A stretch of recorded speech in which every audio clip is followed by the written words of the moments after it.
आप देख रहे हैं ज्ञानदीप चैनल, आपके सपनों का प्रकाश।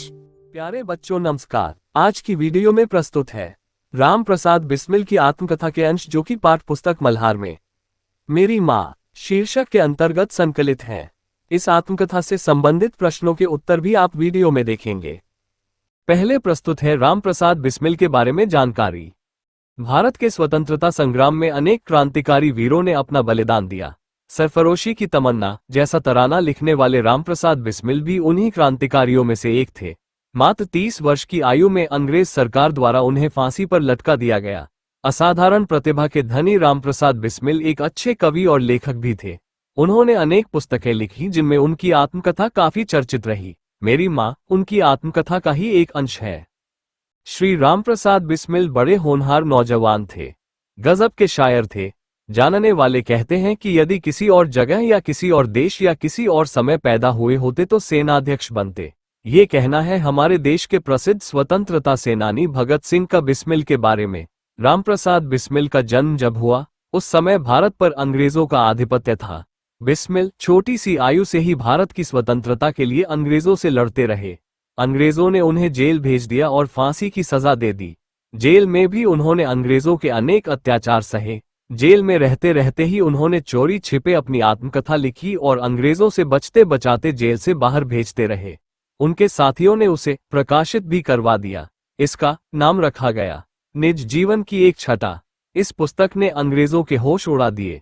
लोगों में अंग्रेजों के विरुद्ध क्रोध और बढ़ गया। इस तरह इस आत्मकथा के कारण अंग्रेज बिस्मिल को फांसी देने के बाद भी उन्हें हरा न सके। इस आत्मकथा के माध्यम से आज भी बिस्मिल हमारे मस्तिष्क में मन में जीवित है। आज भी यह आत्मकथा लोगों को प्रेरित करती है। यहाँ प्रस्तुत है उसी आत्मकथा का एक अंश।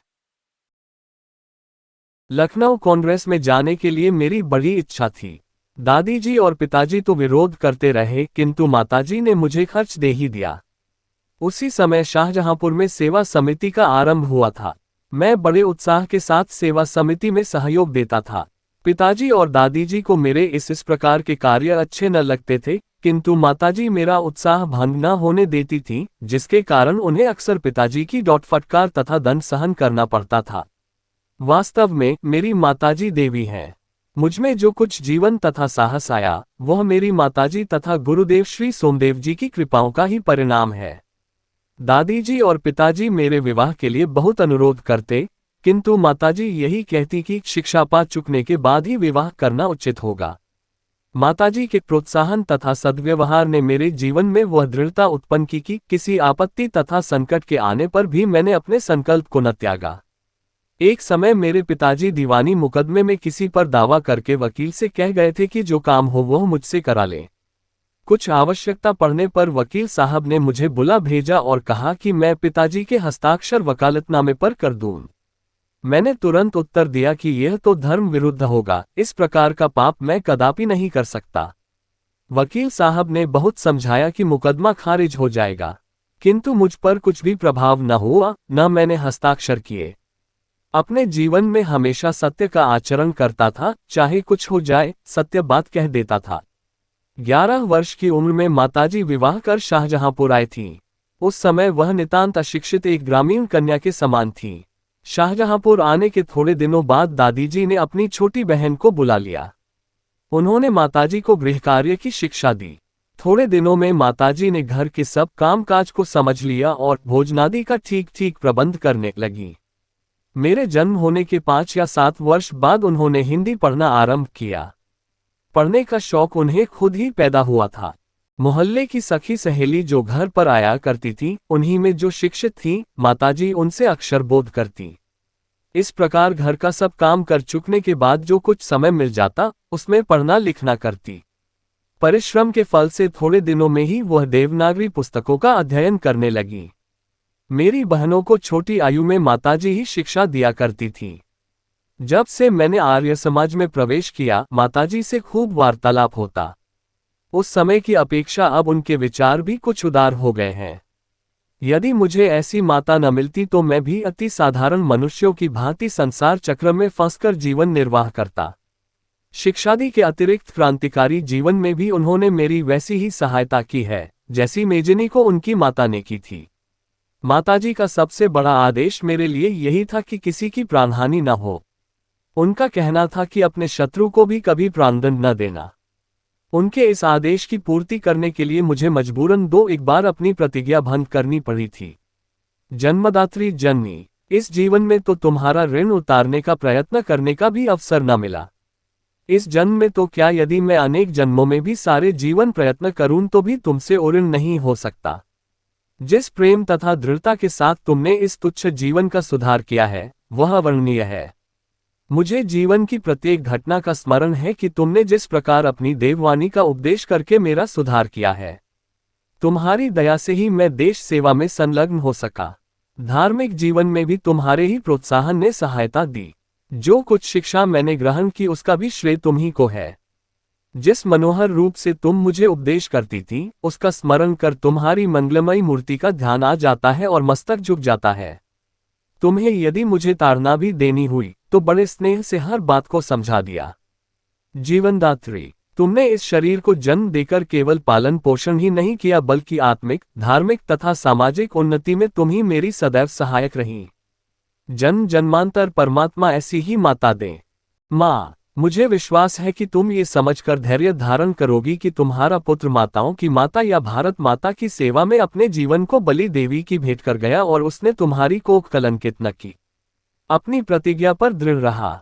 जब स्वाधीन भारत का इतिहास लिखा जाएगा तो उसके किसी पृष्ठ पर उज्ज्वल अक्षरों में तुम्हारा भी नाम लिखा जाएगा।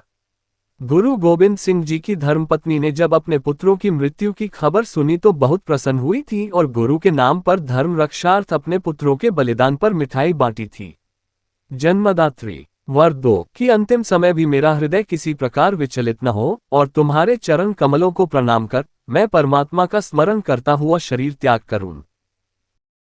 इस जो आत्मकथा का अंश है, इसका सारांश इस प्रकार है कि माँ केवल जीवन नहीं देती, व्यक्तित्व का निर्माण भी करती हैं। बालक बिस्मिल के पालन पोषण और चरित्र निर्माण में उनकी माता जी की सक्रिय और सकारात्मक भूमिका रही। अपनी माता का जीवन बिस्मिल के लिए असीम प्रेरणा का स्रोत रहा। उनके संघर्ष, परिश्रम और शिक्षा के प्रति रुझान का अच्छा प्रभाव पूरे परिवार पर पड़ा। भारत माता के लिए सर्वोच्च बलिदान महान देशभक्त बिस्मिल अपने बलिदान पर अपनी मां के द्वारा धैर्य धारण करने का विश्वास प्रकट करते हैं। वे जानते हैं कि भारत माता के चरणों में अपना बलिदान देने पर उनकी मां गर्व महसूस करेंगी। स्वाधीन भारत के इतिहास में दृढ़ निश्चयी श्री राम प्रसाद बिस्मिल का बलिदान हमेशा स्मरणीय रहेगा। मां के चरण कमलों को प्रणाम कर वे परमात्मा का स्मरण करते हुए अपने प्राण न्यौछावर कर देते हैं। तो बच्चों, आपने देखे राम प्रसाद बिस्मिल की आत्मकथा के अंश। अब प्रस्तुत है इन पर आधारित प्रश्न और उनके उत्तर। नीचे प्रश्न है, उनके कुछ उत्तर दिए गए हैं। सबसे सटीक उत्तर कौन सा है, उसके सामने स्टार तारा लगाना है। किंतु यह इच्छा पूर्ण होती दिखाई नहीं देती। बिस्मिल को अपनी किस इच्छा के पूर्ण न होने की आशंका थी? भारत माता के साथ रहने की, अपनी प्रतिज्ञा पर दृढ़ रहने की, अपनी माता की जीवन पर्यंत सेवा करने की और भोग विलास या ऐश्वर्य भोगने की। तो इसका सही उत्तर है अपनी माँ की जीवन पर्यंत सेवा करने की, क्योंकि उन्हें जेल में रहते हुए यह आभास हो गया था कि अब वो कभी भी अपनी माँ को मिल नहीं पाएंगे।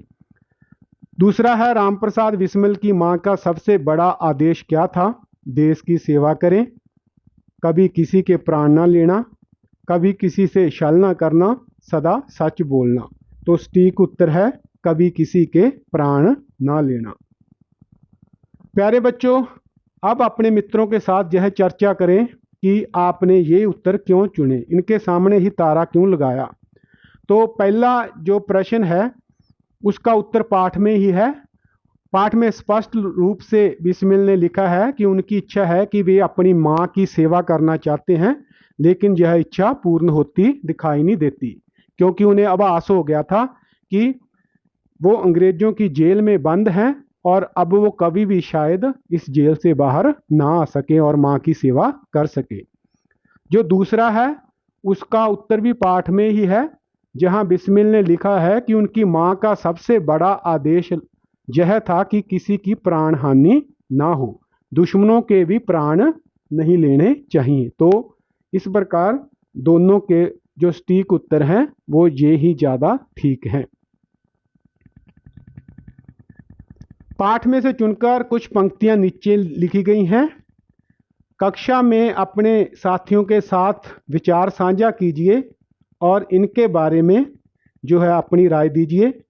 यदि मुझे ऐसी माता ना मिलती तो मैं भी साधारण अति साधारण मनुष्यों की तरह संसार चक्र में फंसकर जीवन निर्वाह करता। तो इस पंक्ति का अर्थ है, बिस्मिल की मां के प्रति उनकी गहरी श्रद्धा थी। क्रांतिकारी जीवन की प्रेरणा और सहयोग बिस्मिल को अपनी मां से ही मिला। उन्होंने खुद को पूरी तरह देश के स्वतंत्रता संग्राम के लिए समर्पित कर दिया। दूसरी पंक्ति है, उनके इस आदेश की पूर्ति के लिए मुझे मजबूरन 2-1 बार अपनी प्रतिज्ञा भंग करनी पड़ी। तो इस पंक्ति का अर्थ है, बिस्मिल की माताजी ने उन्हें आदेश दिया था कि कभी किसी की जान न जाए। बिस्मिल ने कुछ लोगों को मौत की सजा देने की प्रतिज्ञा ली थी, लेकिन उनकी मां से उन जो वादा किया था उन्होंने, वो किसी की जान ना लेंगे, तो वो प्रतिज्ञा उनको 2-1 बार भंग करनी पड़ी। प्रश्न है, बिस्मिल की माताजी जब ब्याह कर आई तो उनकी आयु कम थी, फिर भी उन्होंने स्वयं को परिवार के अनुकूल कैसे डाला? तो इसका उत्तर है, बिस्मिल की मां का विवाह 11 वर्ष की आयु में ही हुआ था और ससुराल में आते ही उन्होंने लगन से गृह कार्य सीख लिया और परिवार के कामकाज को कुशलतापूर्वक संभालने लगी। बिस्मिल के जन्म के कुछ वर्षों बाद उन्होंने हिंदी पढ़ना लिखना सीखा और फिर बिस्मिल और उनकी बहनों को भी पढ़ाना शुरू कर दिया। प्रश्न, उन्होंने अपनी इच्छा शक्ति के बल पर स्वयं को कैसे शिक्षित किया? भाव, रामप्रसाद बिस्मिल की माताजी ने अपने आप को शिक्षित कैसे किया? इसका उत्तर है, बिस्मिल की माताजी की इच्छा शक्ति बहुत मजबूत थी। विवाह के कुछ वर्षों बाद उन्होंने घर पर ही शिक्षित सहेलियों के संपर्क में आकर देवनागरी लिपि पढ़ना लिखना सीखा। उन्होंने गृह कार्य पूरा करने के बाद जो समय मिलता उसमें पढ़ाई की। इस प्रकार उन्होंने दिखाया कि वे अपनी कठिनाइयों के बावजूद शिक्षा ग्रहण करने के लिए कितनी दृढ़ और मेहनती थी। प्रश्न है, बिस्मिल को साहसी बनाने में उनकी माताजी ने कैसे सहयोग दिया? इसका उत्तर है, बिस्मिल को साहसी बनाने में उनकी मां ने उनका मानसिक और भावनात्मक समर्थन किया। उन्होंने बिस्मिल को सिखाया कि जीवन की कठिनाइयों का सामना कैसे किया जाता है और अपने लक्ष्यों के प्रति दृढ़ता बनाए रखना कैसा होता है। उनके साहस और स्वतंत्रता के दृष्टिकोण ने बिस्मिल को अपने लक्ष्यों की ओर बढ़ने में मदद की। इसके बाद प्रश्न, आज से कई दशक पहले बिस्मिल की मां शिक्षा के महत्व को समझती थी, बताइए कैसे? तो इसका उत्तर है, बिस्मिल की मां शिक्षा के महत्व को समझती थी क्योंकि उन्होंने खुद को शिक्षित करने के प्रयास किए। उन्होंने अपने सीमित संसाधनों और समय के बावजूद पढ़ाई की। यह दिखाता है कि वे जानती थी कि शिक्षा व्यक्तिगत और सामाजिक विकास के लिए कितनी जरूरी है, कितनी महत्वपूर्ण है। इसके बाद प्रश्न, हम यह कैसे कह सकते हैं कि बिस्मिल की मां स्वतंत्र और उदार विचारों वाली थी? इसका उत्तर है, रामप्रसाद बिस्मिल की मां स्वतंत्र और उदार विचारों वाली एक सशक्त महिला थी।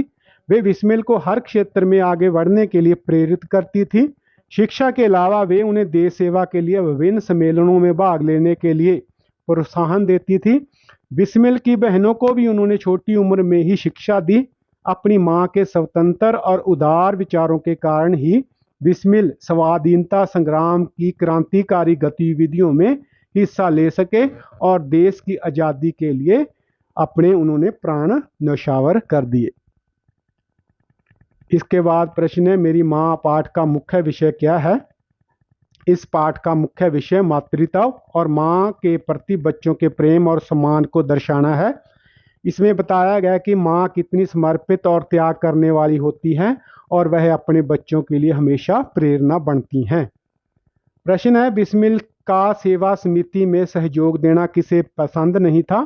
तो इसका उत्तर है जी, बिस्मिल के पिताजी और उनकी दादी जी को बिस्मिल का सेवा समिति में सहयोग देना बिल्कुल पसंद नहीं था। इसके बाद प्रश्न है, रामप्रसाद बिस्मिल में जो कुछ जीवन और साहस आया वह किसकी कृपा का फल था? तो इसका उत्तर है जी, रामप्रसाद बिस्मिल में जो कुछ जीवन और साहस आया वह उनकी माताजी और उनके गुरुदेव श्री सोमदेव जी की कृपा का फल था। प्रश्न, बिस्मिल जी की माता जी ने गृह कार्य की शिक्षा किससे प्राप्त की? तो इसका उत्तर है, मात्र 11 वर्ष की अल्पायु में ही बिस्मिल की माता जी का विवाह हो गया था। तब वह नितांत अशिक्षित और ग्रामीण कन्या थी। ऐसे में दादी जी ने अपनी छोटी बहन को शाहजहांपुर बुला लिया और उन्हीं ने माता जी को गृह कार्य की शिक्षा प्रदान की। प्रश्न है जी, बिस्मिल ने वकालतनामे पर हस्ताक्षर क्यों नहीं किए? इसका उत्तर है, बिस्मिल ने यह कहते हुए वकालतनामे पर पिताजी के हस्ताक्षर करने से मना कर दिया कि यह तो धर्म के विरुद्ध होगा। सदैव सत्य के मार्ग पर चलने वाले बिस्मिल ने वकील साहब के समझाने पर भी हस्ताक्षर नहीं किए। प्रश्न, बिस्मिल की माता जी का सबसे बड़ा आदेश क्या था? तो इसका उत्तर है, बिस्मिल की माता जी का उनके लिए सबसे बड़ा आदेश यह था कि उनके द्वारा किसी के भी प्राणों की हानि ना हो। उनका कहना था कि कभी अपने शत्रु को भी प्राण दंड मत देना। माता जी के इस आदेश के पालनार्थ कई बार बिस्मिल को मजबूरी में अपनी प्रतिज्ञा भंग करनी पड़ी। प्रश्न, बिस्मिल की एकमात्र इच्छा क्या थी? उन्हें यह इच्छा पूरी होती दिखाई नहीं दे रही थी, क्यों?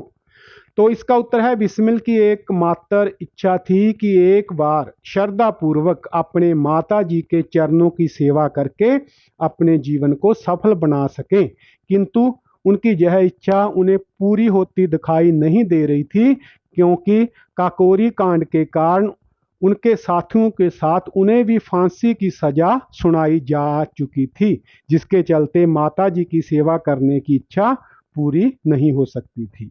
इसके बाद प्रश्न है, गुरु गोविंद सिंह जी की पत्नी ने अपने पुत्रों के बलिदान पर मिठाई क्यों बांटी? तो इसका उत्तर है, देश हित के लिए जब गुरु गोविंद सिंह जी के पुत्रों को जीवित दीवार में चिनवा दिया गया, तब इस स्तब्धकारी घटना की सूचना पाकर उनकी पत्नी तनिक भी विचलित नहीं हुई, बल्कि देश और धर्म रक्षा के लिए अपने पुत्रों के बलिदान पर उन्होंने मिठाई बांटी। प्रश्न है, बिस्मिल के अंतिम समय में वह अपनी मां से क्या वर मांगा? तो इसका उत्तर है जी, बिस्मिल ने अपने अंतिम समय में अपनी मां से वर मांगा कि वह उन्हें आशीर्वाद दें कि मृत्यु को निकट देखकर भी उनका हृदय विचलित ना हो। वह चाहते थे कि वह अंतिम समय में अपनी मां के चरण कमलों को प्रणाम कर वह परमात्मा को स्मरण करते हुए मातृभूमि की रक्षा के लिए अपने प्राण त्याग सकें। इसके बाद है जी, माता जी उनके अक्षर बोध करती। इस वाक्य में अक्षर बोध का अर्थ है अक्षर का बोध या ज्ञान। एक अन्य वाक्य है, जो कुछ समय मिल पाता उसमें पढ़ना लिखना करती। तो इस वाक्य में पढ़ना लिखना अर्थात पढ़ना और लिखना। हम लेखन में शब्दों को मिलाकर छोटा बना लेते हैं, जिससे समय, स्याही और कागज की बचत होती है। इसे समासी शब्द भी कहते हैं। संक्षेप करना मानव का स्वभाव भी है। इस पाठ में अन्य जोड़े खोजकर उनकी सूची बनाओ। तो इस प्रकार के जोड़े हैं इस पाठ में, डांट फटकार, कामकाज, संसार चक्र, उठना बैठना, अंदर बाहर, देश सेवा, पालन पोषण, 2-1 और धर्म रक्षा। प्रश्न है, रामप्रसाद बिस्मिल के मित्रों के नाम खोजिए और स्वतंत्रता आंदोलन में उनकी भागीदारी पर कक्षा में चर्चा करें। तो रामप्रसाद बिस्मिल के कुछ मित्र थे।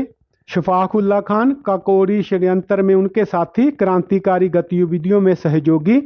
और दूसरे उनके साथी थे Chandrashekhar Azad, Hindustan socialist Republic association के सदस्य और उनके साथी क्रांतिकारी। भगत सिंह, युवा क्रांतिकारी, बिस्मिल से बहुत ज़्यादा प्रेरित थे। राजेंद्र लाहिड़ी काकोरी षड्यंत्र में उनके साथी थे। प्रश्न है, आप अपनी माँ को क्या कहकर संबोधित करते हैं? अन्य भाषाओं में माँ के लिए प्रयुक्त संबोधन और माँ के लिए शब्द ढूंढे। क्या उनमें कुछ समानता दिखती है? यदि हाँ तो क्या?